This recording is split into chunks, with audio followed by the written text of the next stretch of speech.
You mentioned environmental issues in Sure. the real estate transaction. Why did you want to bring this topic to the table here today?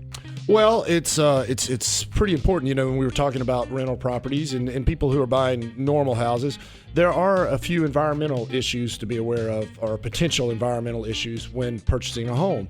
But I don't want to be all doom and gloom. There's usually a workaround for all of these environmental issues, but you should be aware of. And the first one is lead.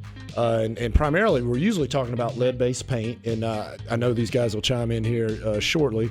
Lead, if it's ingested or swallowed, can cause damage to your central nervous system. In the early days of indoor plumbing, lead was used in pipes, which was very unfortunate. But you don't want to ingest lead. And the thing is, if you buy a house that was built prior to 1978, there's potential that you had lead-based paint. It's usually not going to be like your interior, like on drywall. Wall paints and stuff, Yeah, right? It's more that where your oil paint would be used, like your trim, you know, somewhere windows around windows and doors, that sort of thing. Wood.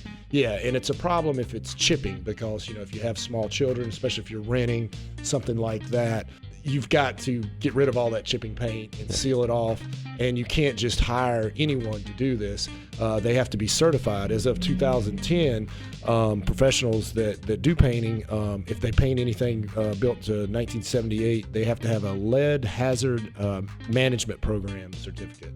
Asbestos is actually a Greek word that means unextinguishable. You cannot burn asbestos. The ancient Greeks thought it was the miracle fiber. And you see it typically on a lot of post-World War II houses. I have a couple of rental houses that have asbestos siding. They use it in a lot of products. Oh, yeah. But when you see that ceramic-looking tile siding, it's really asbestos. It will not burn. It has R value. I mean, other than that part about it killing you, it's a great product. But asbestos, it was used in a lot of things because of the R value and the fact that it'll last, and it doesn't have to be even painted unless you want to paint it. There's two ways to deal with it.